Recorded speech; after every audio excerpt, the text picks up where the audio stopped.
Liverpool n'a apparemment pas encore digéré ses repas de fête. Après 2 matchs nuls pour terminer l'année 2020, les Reds ont eu une belle occasion de repartir d'un meilleur pied face à Southampton pour la nouvelle année. Mais rien ne s'est passé comme prévu pour la bande à Jürgen Klopp. Dès la 2e minute de jeu, Danny Ings a profité d'un énorme raté d'Alexander-Arnold pour se retrouver seul face à Alisson et marquer son 50e but en Première Ligue d'un superbe lob en pleine lucarne. Or que l'on pouvait penser logiquement à une succession de vagues des Reds pour essayer de retourner la situation, les Reds finalement étaient méconnaissables. Incapables de mettre le moindre rythme, notamment en première période, Liverpool n'a eu que 3 petites occasions. Et c'est bien trop peu pour espérer effacer Manchester United de la place de co-leader en Première Ligue. Résultat, la Première Ligue est plus que jamais serrée en haut de tableau et c'est extrêmement difficile de prévoir qui sera le champion d'Angleterre en fin de saison. Mais plus généralement, Liverpool a montré un visage très inquiétant, que ce soit offensivement ou défensivement. Liverpool a terminé l'année 2020 en tout sautant et débute l'année 2021 en confirmant qu'ils ne vont pas bien. Qu'est-ce qui ne va pas à Anfield? Pourquoi Liverpool pourrait ne pas être champion d'Angleterre cette année? Comment Klopp pourrait remettre son équipe sur le droit chemin? C'est ce qu'on va voir dans cette nouvelle analyse. Bienvenue à Footland, le monde de la Première Ligue.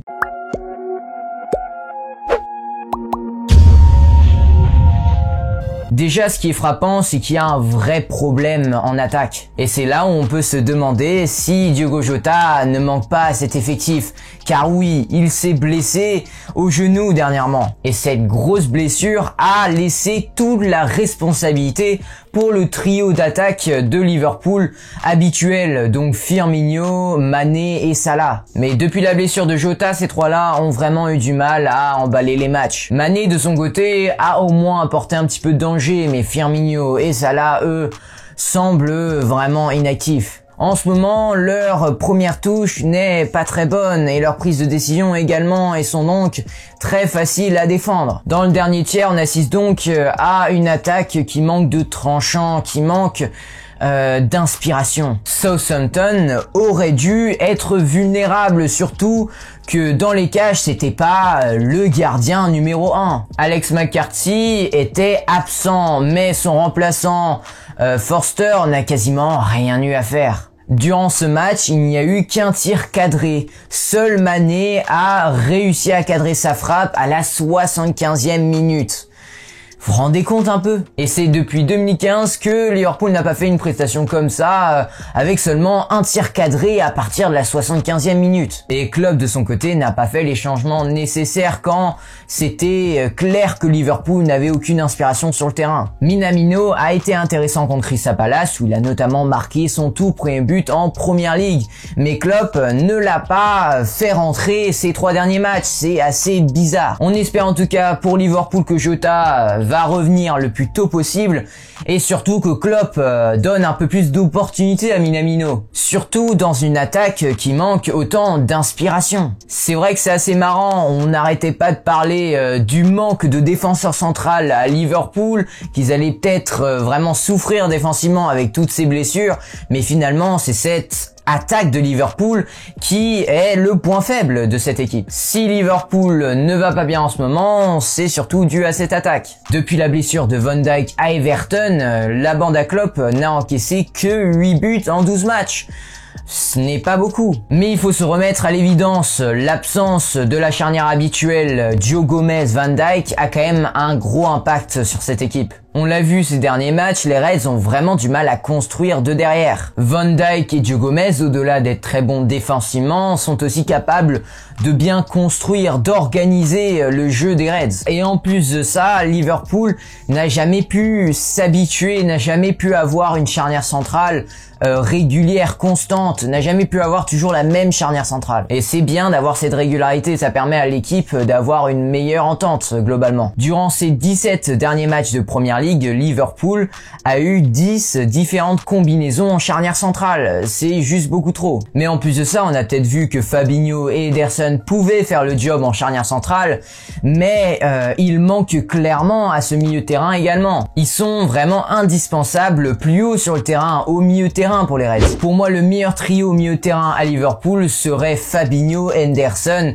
et Thiago Alcantara. Mais Klopp n'a réussi à mettre en place ces trois-là durant qu'un seul match durant toute la saison. Liverpool doit donc, à mon avis, absolument acheter un défenseur central durant ce mercato hivernal. Déjà pour faire en sorte qu'il y a plus de joueurs à ce poste, mais aussi pour que Fabinho et Henderson puissent jouer à leur meilleur poste, dans un poste où ils sont plus efficaces, c'est-à-dire au milieu de terrain. Et s'il y a bien un joueur qui a vraiment du mal avec Liverpool en ce moment, c'est Trent Alexander-Arnold. C'est un joueur extraordinaire. Il a réinventé le rôle du latéral droit, mais ces derniers temps, il va beaucoup moins bien. Depuis son retour de blessure il y a un mois, il a vraiment du mal à retrouver son niveau d'antan et n'a réalisé que 2 passes décisives en ce début de saison. Alors que la saison dernière, il en avait réalisé 13 durant toute la saison. Et son erreur là contre Southampton qui a permis à Danny Ings d'ouvrir la marque très tôt dans la partie, ce n'est pas dû au hasard, il manque clairement de confiance. À Klopp de lui redonner la confiance car il est vraiment indispensable,